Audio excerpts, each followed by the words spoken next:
لمس جان از قلم لائبہ خان قسط نمبر 5۔ تو کل جو میں نے ایپیسوڈ اپلوڈ کیا تھا نا وہ 3 اور 4 تھا۔ مجھے پتہ ہی نہیں چلا کہ اس میں 4 بھی ایپیسوڈ جو ہے وہ میں نے وائس اوور کر دیا تھا۔ تو یہ جو ہے یہ ہے ایپیسوڈ نمبر 5 ہے۔ حویلی کے بیچوں بیچ یمنا بیگم کی میت رکھے، اس کے ارد گرد سارے حویلی کے لوگ موجود تھے۔ عرضلہ اور محضلہ بھی اپنی ماں کے سر کے پاس بیٹھی اپنی آنکھوں کی پیاس بجھا رہی تھی، کیونکہ دونوں اس بار دادا اور دادی بھی آنکھوں میں آنسو لیے عرضہ اور محضلہ کو تحرم بھری نگاہوں سے دیکھ رہے تھے۔ شمائلہ بیگم اور نائلہ بیگم بھی ان دونوں کو تسلیاں دیتی تھک گئی تھیں، لیکن ان دونوں کی آنکھیں تو خشک ہونے کا نام ہی نہیں لے رہی تھیں۔ زرش خانزادی اور عنایہ خانزادی بھی ایک طرف کھڑی آنکھوں میں آنسو لیے اپنی نیو کزنس کو دیکھ رہی تھیں، اور ان کی حالت کو دیکھتے ہوئے ان دونوں کا دل اندر سے پھٹ رہا تھا۔ وسیع خانزادہ، ملیار خانزادہ، عارش خانزادہ اور زرم خانزادہ چاروں ہی مل کر باہر مردان خانے میں بیٹھے آئے ہوئے لوگوں کی تعزیت کو قبول کر رہے تھے۔ عجیب بات تھی نا کہ یمنا بیگم کے زندہ ہوتے ہوئے پورے سوات کو نہیں پتہ تھا کہ عالم زیب خانزادہ کی دوسری بیوی بھی ہے، لیکن ان کے مرنے کے بعد پورے سوات کو پتہ چل گیا تھا کہ عالم زیب خانزادے کی دوسری بیوی کا انتقال ہوا ہے، اور اب لوگ تعزیت کے لیے آ رہے تھے۔ اورنگ زیب خانزادہ اور عالم زیب خانزادہ بھی باہر مردان خانے میں کھڑے مختلف لوگوں کے ساتھ تعزیت قبول کر رہے تھے۔ اسلام آباد سے حویلی پہنچنے میں انہیں تقریباً 4 گھنٹے لگے تھے۔ حویلی پہنچتی اورنگزیب خانزادہ نے سب کے سامنے ساری ہی سچائی سب کو ہی بتا دی تھی، کسی کو بھی اس بات سے بے خبر نہیں رکھا تھا، اور سب کچھ سب کو بتا دیا تھا کہ عارش خانزادہ نے بھی جو کچھ بھی کیا وہ بھی سب کو بتا دیا تھا۔ سبھی عارش خانزادہ پر غصہ تھے، لیکن سچویشن ایسی تھی کہ کوئی بھی اسے کچھ نہیں کہہ پا رہا تھا۔ ماموں، مجھے لگتا ہے کہ ٹائم ہو گیا، اب انہیں آخری مقام پر لے کر جانا ہوگا، زرم خانزادے نے اورنگزیب خانزادہ کے پاس آ کر ان کے کان میں جھکتے ہوئے کہا۔ سارا سب کچھ انتظام زرم خان اور اورنگزیب خان برلاس خانزادہ کو بھی سب نے اطلاع کر دی تھی، اور وہ بھی اپنی یونیورسٹی سے حویلی کے لیے نکل گیا تھا، لیکن شاید اسے آنے میں دیر لگ جانی تھی، اسی لیے ان لوگوں نے یمنا بیگم کو دفنانے کا فیصلہ کیا تھا۔ ہاں چلو سب کو بلاؤ، اورنگزیب خانزادہ نے تھکے تھکے انداز میں کہا، اور ساتھ ہی وہ سب خانزادے حویلی کے اندر زنان خانے کی طرف چلے گئے تھے۔ زرم خانزادہ جیسے ہی زنان خانے کے اندر داخل ہوئے، زنان خانے کی طرف اس کی سب سے پہلی نظر ہی ان دونوں بہنوں کی طرف اٹھی تھی۔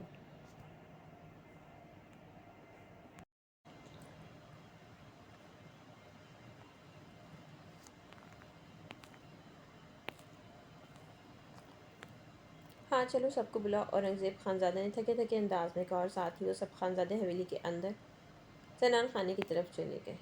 زرم خانزادہ جیسے ہی زنان خانے کے اندر داخلہ، اس کی سب سے پہلی نظر ان دونوں بہنوں کی طرف اٹھی تھی۔ ان دونوں میں سے محضلہ کو دیکھتے ہوئے اس کی آنکھیں تقریباً باہر کو ابلنے کو آئی تھیں کہ کیسا حسین اتفاق تھا، جس لڑکی کو وہ پچھلے 1 سال سے ہر جگہ ڈھونڈ ڈھونڈ کر تھک چکا تھا، وہ اس کے ماموں کی بیٹی نکل آئی۔ اس کے معصوم سے نین نقش کو دیکھتے ہوئے زرم خانزادہ 1 سال پہلے ہی اپنا دل اس لڑکی کو ہار گیا تھا، لیکن اس ایک ملاقات کے بعد زرم خانزادہ کو وہ لڑکی کبھی بھی میسر نہیں آئی تھی، اور وہ اسے اسلام آباد کے ہر کونے میں ڈھونڈ ڈھونڈ کر تھک چکا تھا، لیکن وہ اسے ڈھونڈ نہیں پایا تھا۔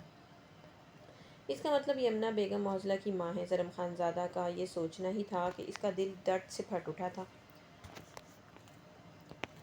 محضلہ کی سرخ آنکھوں کو دیکھتے ہوئے جس طرح سے عرضلہ کے گلے لگ کر چیخ رہی تھی، زرم خانزادہ کو لگا کہ وہ جس لڑکی سے وہ پہلی نظر کی محبت کا دعوے دار تھا، جس کو اپنے سامنے روتے دیکھ کر زرم خانزادہ کی سانسیں بے اختیار رکنے سی لگی تھیں۔ چلے آ گئے لالا، کیا کر رہے ہیں؟ وسیع خانزادہ نے پیچھے سے آ کر زرم خانزادہ کے کندھے پر ہاتھ رکھ کر اسے ہوش میں لانا چاہا تھا۔ چلو کہتے کے ساتھ ہی سارے خانزادے آگے بڑھے اور اللہ اکبر کا نعرہ بلند کرتے ہوئے میت کو اٹھانے لگے تھے۔ میت کو اٹھانے کے ساتھ ہی محضلہ کی جو چیخیں گونجی تھیں وہ زرم خانزادہ کے دل کو چیرنے کے لیے کافی تھیں۔ میت لے کر جاؤ میری مورے کو، مت لے کر جاؤ میری مورے کو، مت لے کر جاؤ، وہ ہمیں تنگ کر رہی ہیں، ابھی وہ اٹھ جائیں گی۔ آپ تو انہیں سمجھائیں نا کہ مورے کو مت لے کر جائیں، آپ ان کے بغیر کیسے رہیں گی؟ آپ تو ان کے بغیر سانس بھی نہیں لیتی نا، تو کہے نا ان کو کہ مورے کو نہیں لے کر جائیں۔ محضلہ مسلسل چیختی ہوئی عرضلہ کو جھنجھوڑ رہی تھی، جو بس ایک ہی جگہ پر پتھر بنی زندہ لاشوں کی طرح بیٹھی اپنی ماں کو اپنی آنکھوں کے سامنے جاتا ہوا دیکھ رہی تھی۔ چپ ہو جاؤ گڑیا، ایک نہ ایک دن ہم سب نے جانا ہوتا ہے، اور سبھی چلے جاتے ہیں۔ عرضلہ خانزادی نے بڑی ضبط سے یہ جملہ کہا تھا۔ اس سارے معاملے میں سب سے زیادہ نقصان تو اسی کا ہوا تھا، اور وہ کمال ضبط کا مظاہرہ کرتے ہوئے ساری سچویشن کو فیس کر رہی تھی، کیونکہ اس کی ماں نے اسے کانفیڈنٹ بنایا تھا۔ آپی مورے، معزلہ نے جیسے ہی اورزلا کی طرف رخ موڑتے دیکھنا چاہا، لیکن وہاں کسی کو بھی نہ پا کر اگلے ہی پل وہ زمین بوس ہو گئی تھی۔ گڑیا میری جان اٹھو، کیا ہو گیا؟ اورزلا کے تو ہاتھ پیر ہی پھول گئے تھے۔ معزلہ کو بے ہوش ہوتے دیکھ کر ظلم خانزادہ نے ایک بار پیچھے مڑ کر دیکھا تھا۔ اس بے جان سی گڑیا کو زمین پر ہوش و حواس سے بیگانہ دیکھ کر اس کی آنکھیں ضبط سے لال ہو گئی تھیں۔ کتنا آسان تھا اپنی محبت کو اس تکلیف دہ سچویشن میں دیکھ کر، لیکن یہ ایک تلخ حقیقت تھی، ایک نہ ایک دن یہ سچویشن سب پر ہی آنی تھی۔ پانی لے کر آؤ پلیز، اورزلا نے زرش خانزادی کی طرف دیکھتے ہوئے روتے ہوئے التجا کی تھی۔ اگلے ہی پل زرش بھاگتے ہوئے کچن کی طرف جا کر گلاس میں پانی ڈال کر آئی تھی، اور گلاس اس کو پکڑا کر اس کے پاس ہی بیٹھ چکی تھی۔ پانی کا چھڑکاؤ کرنے کے بعد بھی اسے ہوش نہ آتا دیکھ کر جلدی سے دادا جی کے آگے اورزلا سے کہا کہ اسے اٹھا کر کمرے میں لے گئے۔ جاؤ ہم ابھی ڈاکٹر کو فون ملاتے۔ اورزلا نے ان کی آواز سن کر نفرت بھری آنکھوں سے ان کی طرف دیکھا تھا، لیکن اس سچویشن کو کس طرح سے ہینڈل کر سکتی تھی اسے کچھ سمجھ نہیں آ رہا تھا۔ ابھی اورزلا اسے گود میں اٹھاتی کہ برلاس خانزادہ وائٹ چمچماتے ہوئے کاٹن کا سوٹ پہنے اپنی باروب پرسنالٹی کے ساتھ حویلی کے اندر داخل ہو۔ اسے سب کچھ کارپور وسیع خانزادہ نے ہی بتایا تھا۔ رک جاؤ، اسے میں اٹھاتا ہوں، پیچھے آؤ میرے۔ برلاس خانزادہ نے اپنی چھوٹی سی گڑیا کو گود میں اٹھاتے ہوئے اپنے کمرے کی طرف لے گیا۔ اورزلا بے انتہا حیرانی سے اس لڑکے کی طرف دیکھ رہی تھی جو آیا اور ایک ہی پل میں اس کی بہن کو اس کی گود سے اٹھا کر اپنے کمرے میں لے گیا۔ ہوش میں آتی ہوئے اس کے پیچھے بھاگی اور کہا کہ کون ہو آپ اور اس طرح میری بہن کو آپ اپنی گود میں اٹھا کر ادھر لا سکتے ہیں؟ اورزلا بالکل شیرنی کی طرح کٹرائی تھی۔ مزید اب وہ اس حویلی کے خانزادوں پر بالکل بھی بھروسہ نہیں کر سکتی تھی۔ برلاس خانزادہ نے احتراماً اپنی نگاہوں کو جھکایا تھا اور اس کی بہن کے عہدے پر فائز تھی، وہ بالکل بھی ان سے کسی بھی طرح کی بدتمیزی نہیں کرنا چاہتا تھا۔ برلاس خانزادہ نے احتراماً ایک ہی لائن کو بار بار ریپیٹ کیا، سوری، میں آپ کا بھائی ہوں برلاس۔ برلاس خانزادہ نے اسے اپنا تعارف کروایا۔ بھی تو کس رشتے سے؟ بھائی کے رشتے سے، اور بھائی کا لفظ سنتے اورزلا کے دونوں ہاتھ اس کے گریبان سے چھوٹ کر پہلو میں گرے تھے۔ معذرت کے ساتھ میں اس رشتے کو بالکل بھی قبول نہیں کر سکتی، کیونکہ اس حویلی کے خانزادوں پر مجھے بالکل بھی یقین نہیں رہا۔ اورزلا خانزادی نے سرد لہجے میں کہتے اس کی طرف سے اپنا رخ موڑا تھا۔ وہ جس طرح سے احتراماً اس کے سامنے اپنی نگاہوں کو جھکا گیا تھا، اورزلا خانزادی کا دل اس کے لیے پگھل گیا تھا، لیکن اس بار وہ رسک بالکل بھی نہیں لے سکتی تھی۔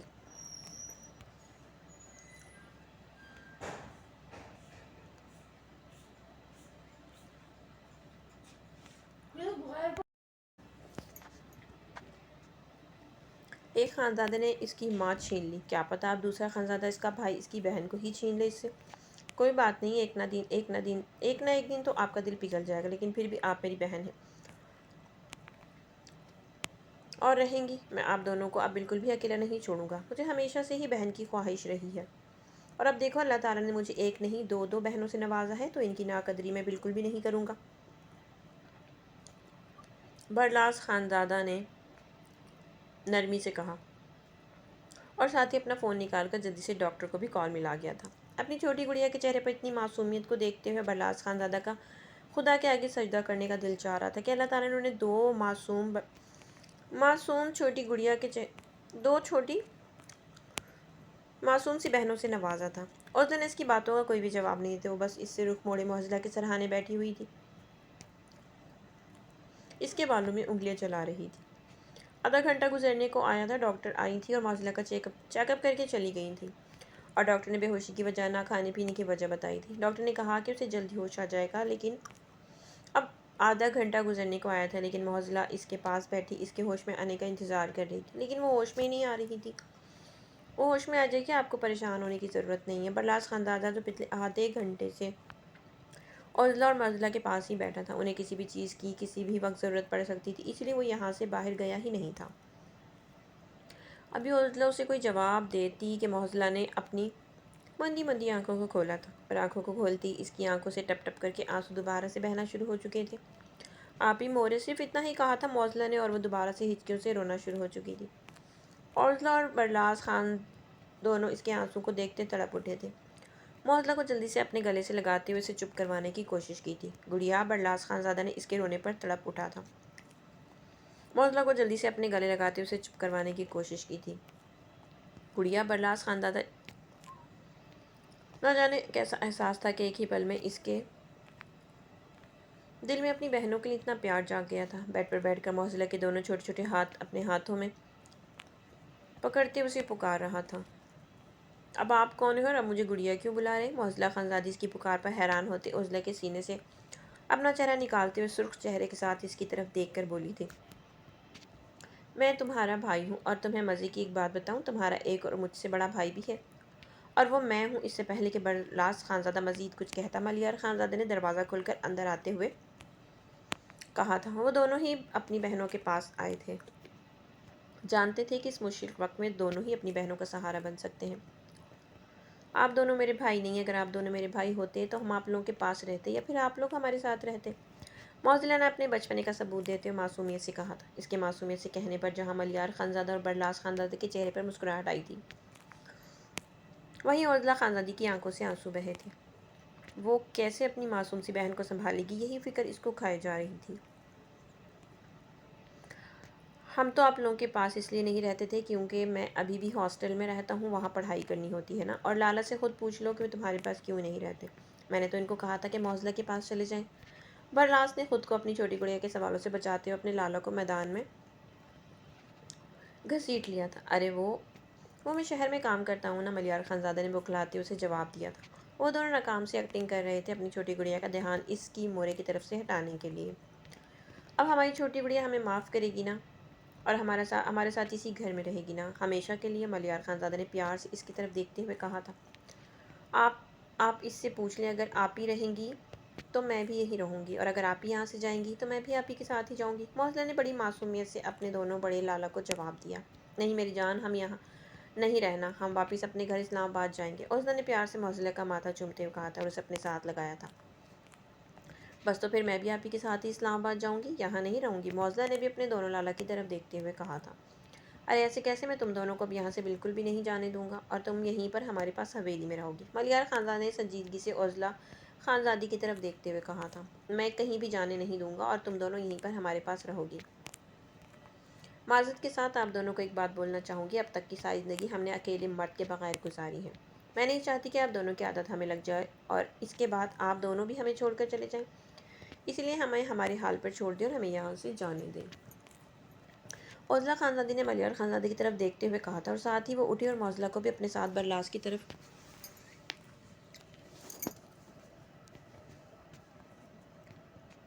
امید بھری نظر سے دیکھتے ہوئے کہا تھا کہ جا یار، روک انہیں۔ برلاس خانزادہ بھی جلدی سے ان کے پیچھے آیا تھا۔ اس نے ایک نظر عضلہ اور موزلہ کی طرف دیکھا جو اب زنان خانے تک پہنچ چکی تھی۔ سب لوگ نیچے ہی بیٹھے تھے۔ بیٹا کہاں جا رہی ہو تم؟ عضلہ اور موزلہ کو زنان خانے سے باہر جاتا دیکھ کر عالمزیب خانزادہ نے تڑپتے ہوئے کہا تھا۔ مجھے نہیں لگتا کہ میں آپ کو جواب دے ہوں، انہوں نے اورنگزیب خانزادہ مجھ سے بہت مان سے کہا تھا کہ میں ان کی بات مان لوں اور اپنی ماں کو اس حویلی میں لے کر آؤں جہاں پر وہ تھوڑا سا ہی صحیح اپنا آخری وقت گزاریں، اور انہیں حویلی میں ہی رخصت کرنا چاہتے ہیں۔ اب جب سب کچھ ہو چکا ہے تو میں اور میری بہن ہم لوگ اپنے گھر اسلام آباد جا رہے ہیں، عضلہ خانزادی نے سنجیدگی سے کہتے ہوئے اسپاٹ لہجے میں کہا تھا۔ اپنے ہاتھ میں پکڑے ہوئے تھی جیسے اس کی زندگی کا کل سہارا بھی یہ حویلی والے اسے چھین لیں گے، لیکن وہ بالکل بھی ایسا نہیں چاہتی تھی۔ عارش خانزادہ نے بے بس ضبط سے سرخ آنکھوں کے ساتھ اپنی بیوی کا یہ فیصلہ سنا تھا اور اس کے ساتھ نہیں رہنا چاہتی تھی، وہی لڑکی جو کبھی اس کے ساتھ زندگی گزارنے کے وعدے کیا کرتی تھی۔ لیکن یہ سب کچھ کیا دھرا بھی تو اس کا خود ہی کا تھا، اب سزا بھی تو اسے ہی بھگتنی تھی۔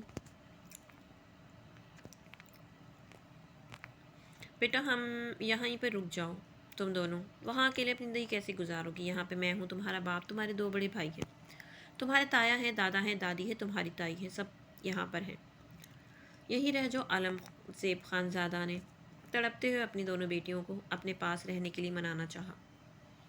لیکن یہاں پر میری ماں نہیں، بے ساختہ ہی عضلہ نے خانزادی نے اپنے صرف نام کے باپ کو جواب دیا تھا۔ سرم خانزادہ کی نگاہیں تو موزلہ کے اوپر سے ہٹی نہیں رہی تھی، جو بالکل چھوٹے بچے کی طرح اپنی بہن کے سینے میں گھسی، جیسے سب سے چھپنا چاہ رہی تھی۔ آپ ہی یہیں پر رہ جاتے نا، یہاں پر سب ہے، وہاں ہم دونوں اکیلے، ڈر لگے گا، پلیز آپ ہی۔ عضلہ خانزادی مزید اپنے باپ سے کچھ کہتی کہ موزلہ نے اسے کان میں سرگوشی نما آواز سے کہا تھا، لیکن ان دونوں کا باپ جو اس کی نہایت ہی قریب کھڑا تھا، اپنی چھوٹی بیٹی کی سرگوشی سن چکا تھا۔ دیکھا، اب تو موزلہ بھی یہیں پر رہنا چاہتی ہیں، چھوڑ دو اپنی ضد کو اور یہیں پر رہو ہمارے ساتھ. عالم زیب اپنی ضد کو اور یہی ضد کو جو صرف کو اس یہیں پر رہو ہمارے ساتھ. عالم زیب خانزادہ کو اس وقت ٹوٹ کر اپنی چھوٹی بیٹی پر پیار آیا تھا جو صرف ڈر سے حویلی سے جانا ہی نہیں چاہ رہی تھی. تم یہیں پر رہنا چاہتی ہو؟ اوزلا نے معزلہ کا چہرہ اپنے سینے سے نکالتے ہوئے سب کے سامنے پوچھا تھا تو بے اختیار اس کا چہرہ ہاں میں ہلا تھا. پھر آپ اسکول کیسے جاؤ گے؟ اور ابھی تو آپ کا 9th کا پیپر بھی سٹارٹ ہونے والے ہیں اور آپ کا مدرسہ بھی تو ہے. قرآن پاک کیسے کمپلیٹ کرو گی؟ اوزلا نے اس کی طرف دیکھتے ہوئے نرمی سے پوچھا. اس کے جب بھی 9th کے پیپر سٹارٹ ہوں گے میں اس کو خود ہی اپنے ساتھ اسلام آباد لے کر جاؤں گا. ویسے بھی وہاں پر فلیٹ میں رہتا ہوں اور میری یونیورسٹی بھی ہے وہاں پر. معزلہ خانزادی کو کنفیوز ہوتے دیکھ کر جلدی سے برلاس خانزادہ نے اپنی رائے پیش کی تھی. ہاں دیکھیں آپ بھی لالا مجھے پڑھائیں گے. بے اختیاری معزلہ کی آنکھیں چمکی تھی اور اس نے اپنے لالا برلاس کی طرف دیکھا تھا جو مسکراتی نظروں سے اس کی طرف دیکھ رہے تھے.